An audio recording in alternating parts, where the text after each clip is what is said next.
थोड़े समय का ब्रेक लेंगे, फिर हम स्टार्ट करते हैं।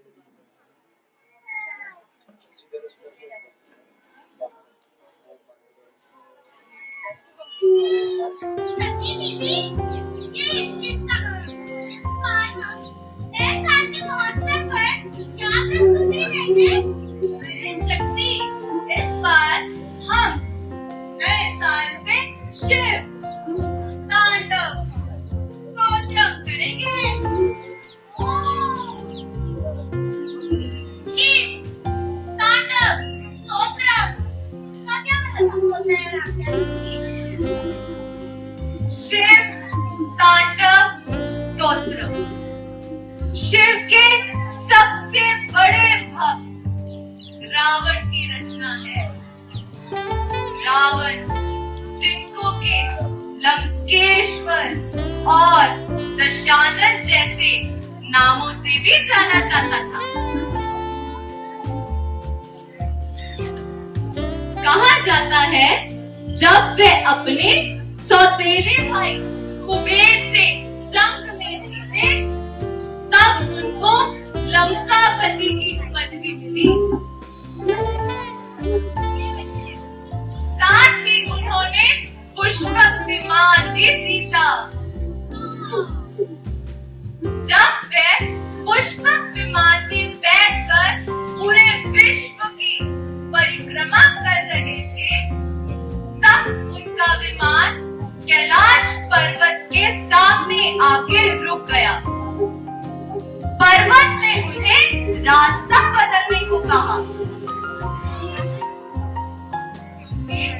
भगवान शिव और पार्वती जी वहां सो रहे थे। ये सुनकर रावण बहुत ही आक्रोश से भर गया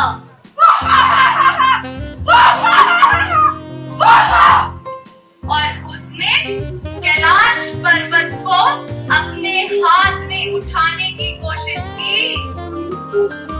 मुझे भी एक कहानी पता है आराध्या दी। उसमें रावण शिव को लंका ले जाना चाहता था, तो उसने शिव पार्वती के साथ ही पर्वत को उठा लिया था।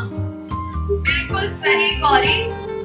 ये देखकर भगवान शिव बहुत ही क्रोधित हुए और उन्होंने अपना पांव जोर से पर्वत पर पटक दिया।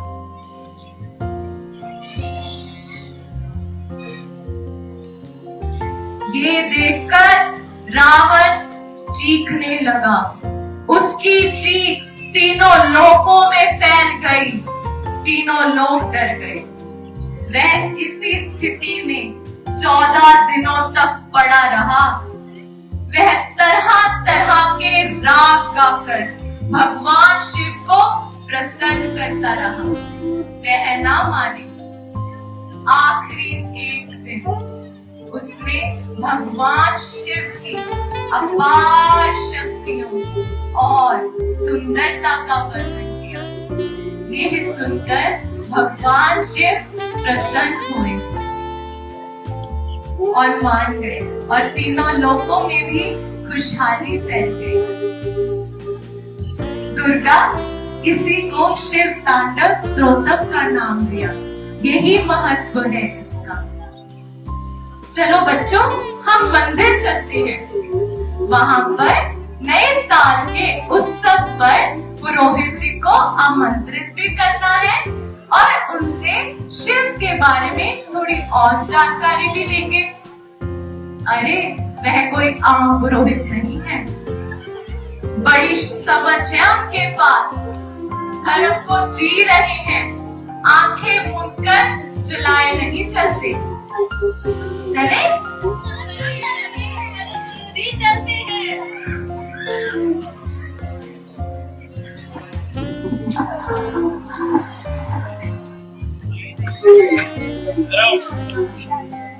महान क्रांति है। धर्म के नाम पर तुमने जो समझा हुआ है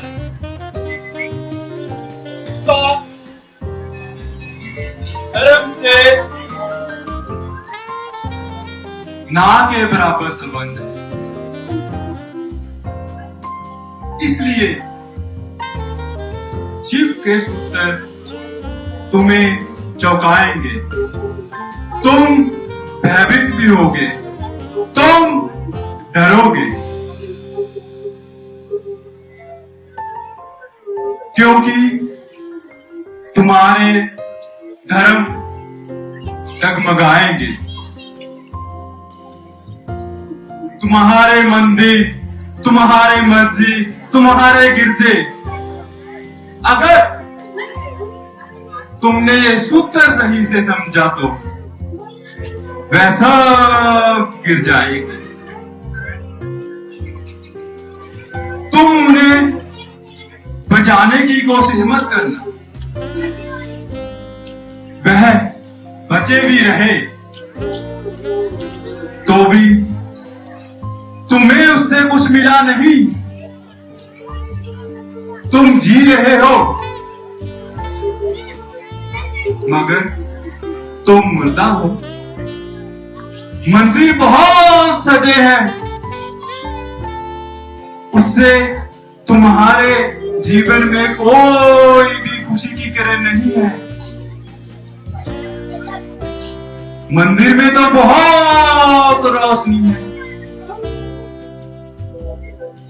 उससे तुम्हारे जीवन का अंधकार नहीं मिटता।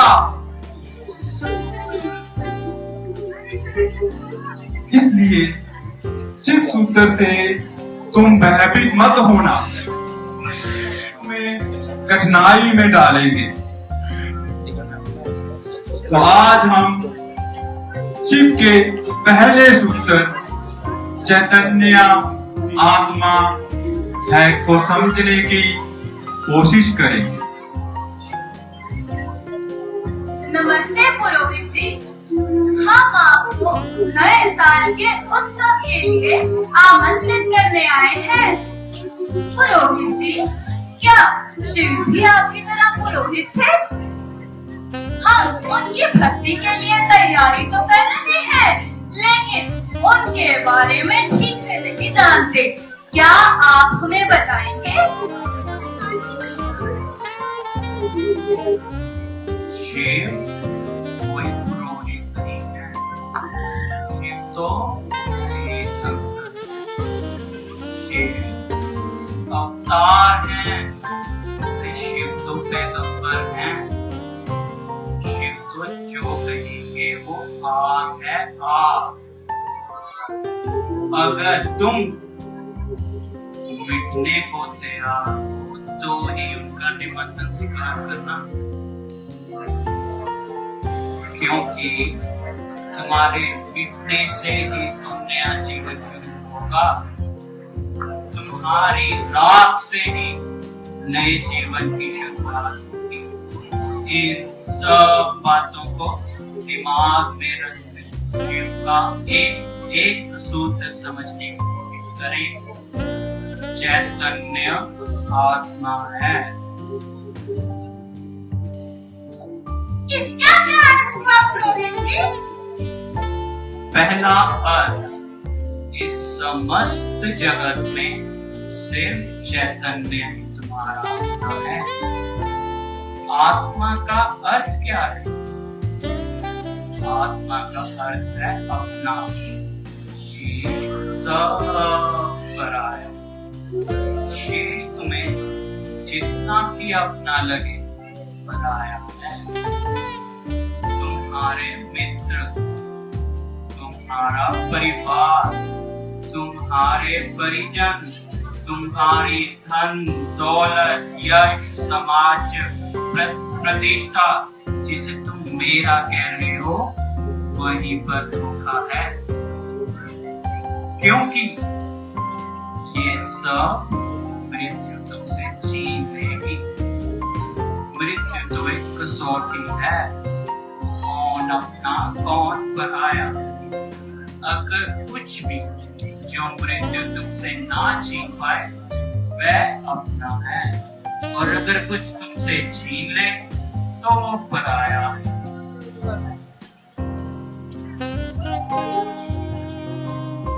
आपका साल के उत्सव पर आप सब जरूर हाँ जरूर आइएगा पंडित जी। अच्छा, ये क्या कह गए पंडित जी?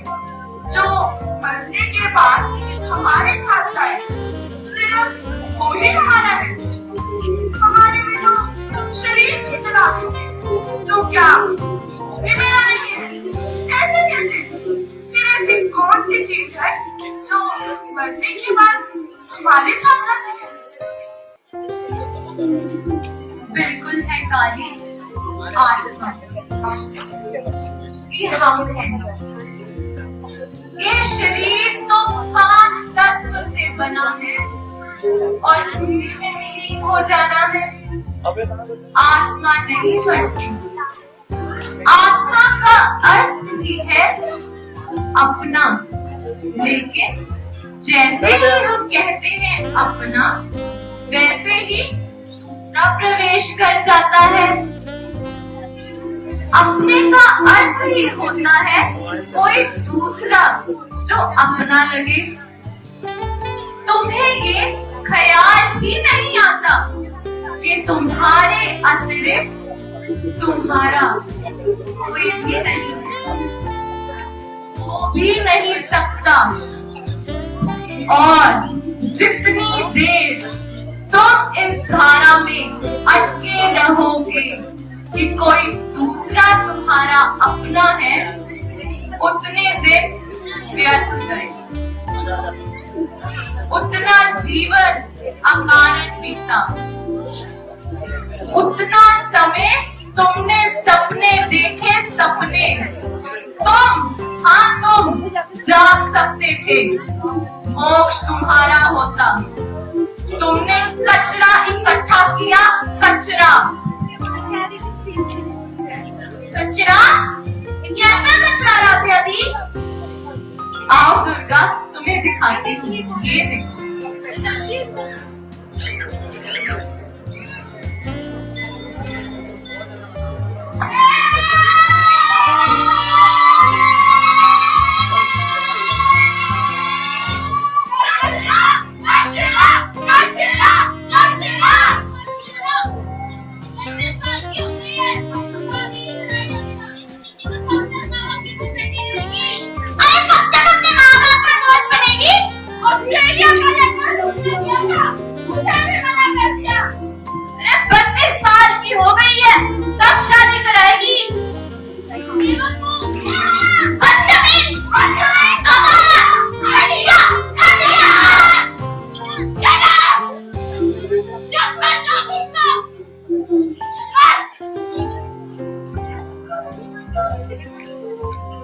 किसी कचरे की बात कर रही थी। हम पूरे जीवन किसी कचरे को इकट्ठा करते हैं।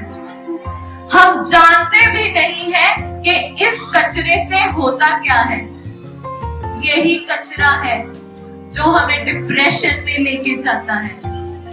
इसी कचरे से हार्ट अटैक, हाइपरटेंशन, कोविड ऐसी भयंकर बीमारियां होती हैं। इसी कचरे से, कैंसर जैसी बीमारी से हम मर जाते हैं। लेकिन हम करते क्या हैं? पूरी जिंदगी इसी कचरे को इकट्ठा करने की कोशिश करते रहते हैं। तो आप इस कचरे को कैसे निकाले राधिया दी? ये बड़ा सही प्रश्न पूछा है दुर्गा ने। आप सब भी सुनिए। भगवान शिव ने 112 विधियां दी हैं इसी कचरे का सफाया करने के लिए। उसी में से एक विधि है कुंडलिनी, जो कि आचार्य रजनीश जी ने आधुनिक युग के लिए इसी कचरे का सफाया करने को दी है। आइए बच्चों, इस विधि को हम प्रयोग में लाते हैं। इसमें हमने करना क्या है? अपने शरीर को जोरों से, होश गवा जोर जोर से हिलाना, बहुत जोर से, और धीरे धीरे सारा कचरा अपने शरीर से निकालते रहना है। ठीक है, चलो शुरू करते हैं। और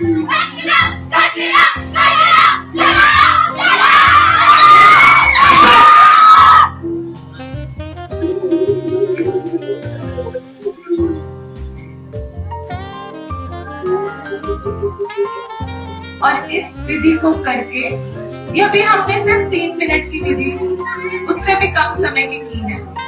इसे अगर हम 15 मिनट करेंगे रोज, धीरे धीरे ये कचरा हमारे शरीर से निकलता जाएगा और हम देखेंगे कि हम तंदुरुस्त हो गए।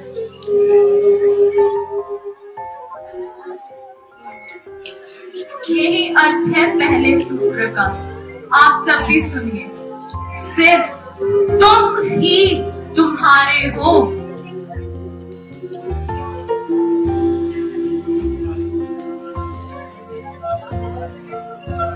अच्छा, अब समझ में आया पंडित जी क्या कह रहे थे। ये है पहला सूत्र है, मेरे अतिरिक्त मेरा कोई भी नहीं। यह है बड़ा क्रांतिकारी सूत्र है, बड़ा ही समाज विरोधी है, क्योंकि समाज जितना ही इसी आधार पर है कि दूसरे अपने हैं, देश के लोग अपने हैं, जाति के लोग अपने हैं। मेरा देश, मेरी जाति, मेरा धर्म, मेरा परिवार, मेरे का ही सारा खेल है, क्योंकि समाज जीता है मेरे की धारणा पर। इसीलिए धर्म समाज विरोधी तत्व है। धर्म समाज से छुटकारा है, दूसरों से छुटकारा है। इसीलिए धर्म कहता है तुम्हारे अतिरिक्त तुम्हारा कोई भी नहीं।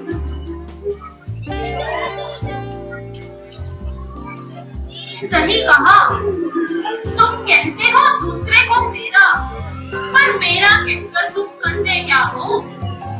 मेरा कहकर तुम उसे चूसते हो। मेरा तुम्हारे शोषण का हिस्सा है।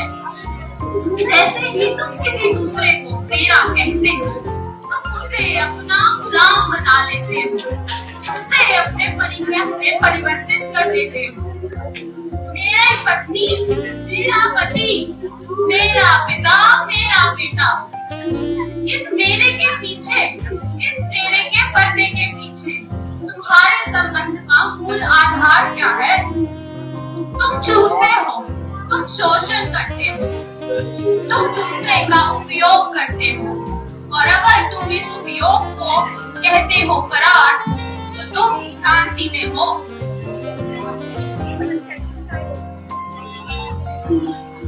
माँ देख रही है, बेटा बड़ा होगा, बड़ी आशाएं जुड़ी हैं।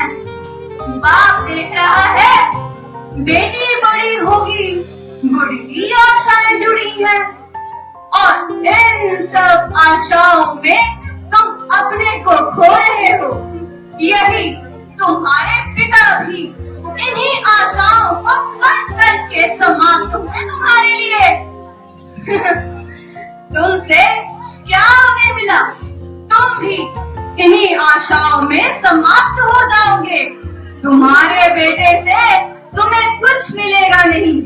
तुम्हारा बेटा भी यही छुटा जारी रखेगा, वह भी अपने बेटे से आशाएं करेगा। नहीं, तुम अपनी तरफ देखो, ना तो पीछे ना आगे, कोई तुम्हारा नहीं है। कोई बेटा तुम्हें घर नहीं सकता, कोई संबंध तुम्हारी आत्मा नहीं बन सकता। तुम्हारे अतिरिक्त तुम्हारा कोई मित्र नहीं है। इसका क्या मतलब है दीदी? ये काली, ये दुर्गा, ये लक्ष्मी, कोई मेरा मित्र नहीं है। हाँ, इसीलिए तो बड़ा डर लगता है, क्योंकि लगता है कि तुम अकेले हो गए। अच्छा, तो हम बच्चों को क्या करना चाहिए? अपने माता पिता के विरुद्ध जाए और उनके हिसाब से भी चले तो क्या फर्क पड़ता है? फर्क तो बहुत पड़ता है, पर उससे होता क्या है? हर पिता दुखी मिलता है। क्यों? क्या कारण होगा? क्योंकि जो स्वप्न पाता है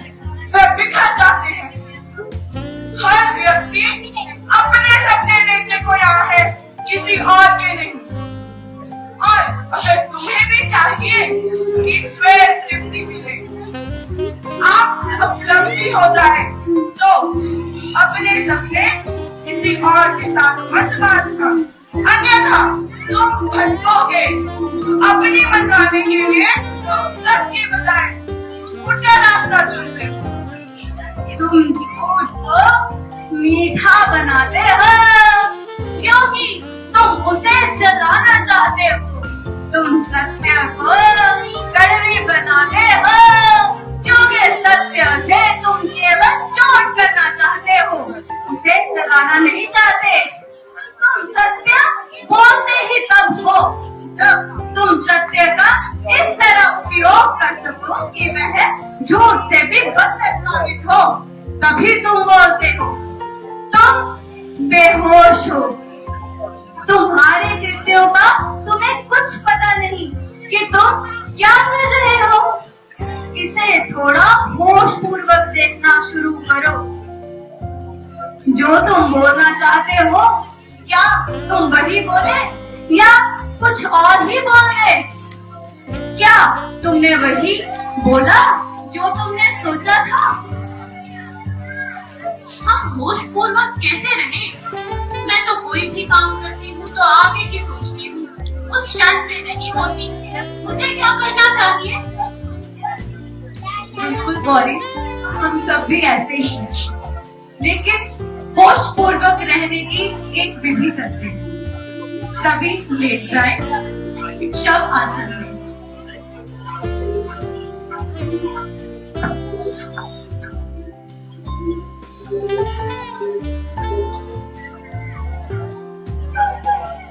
उठते समय 5 मिनट आंख बंद किए ही पड़े रहना, आंख मत खोलना।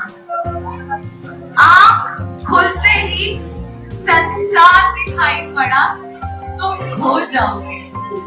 आंख बंद ही रहने देना और भीतर एक भाव करना, मैं साक्षी करता नहीं।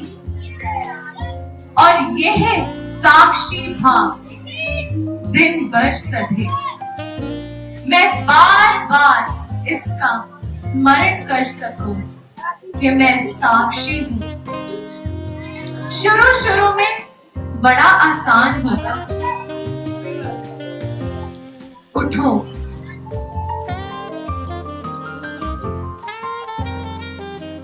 बिस्तर के नीचे पांव रखो, होश पूर्वक पांव रखना।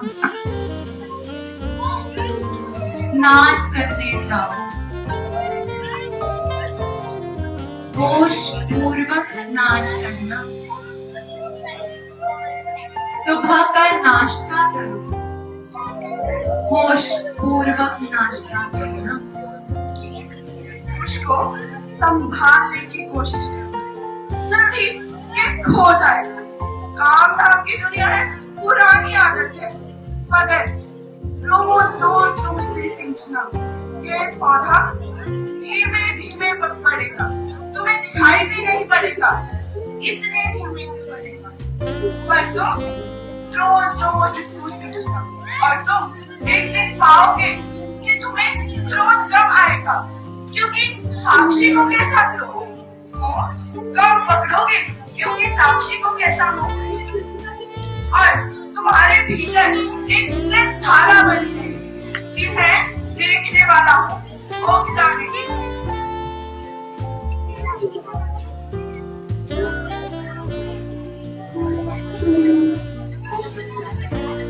पूर्वक का अर्थ है कि यह सब मेरे बाहर हो रहा है। शरीर की जरूरत है, मेरी नहीं।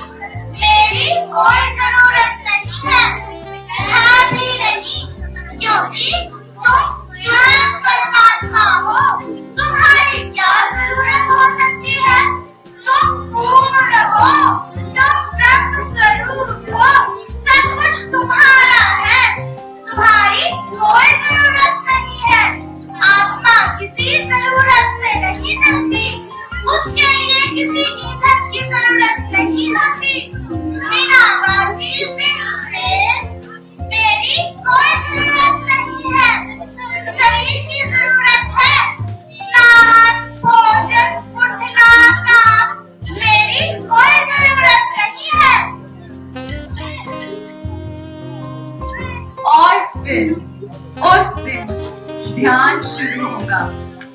नृत्य शुरू होगा, तांडव शुरू होगा। तुम खेलोगे, कूदोगे, गाओगे और प्रेम में ईश्वर की भक्ति में लीन हो जाओगे।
जटाटवी कलज्जल प्रवाह पावितस्थले गदेव लम्ब्य लम्बिताङ्गुजङ्गतुङ्गमालिकामन्निनाथभट्टवर्मये चकार चण्ड ताण्डवं तनोतु नः शिवः शिवम् जटाकटाह सम्भ्रमभ्रमन्निलिम्प निर्झरि विलोल वीचवल्लरी विराजमानमूर्धनि धग धग धग जलल्ललाट पट्ट पावके किशोर चन्द्रशेखरे रतिः प्रतीक्षणं मम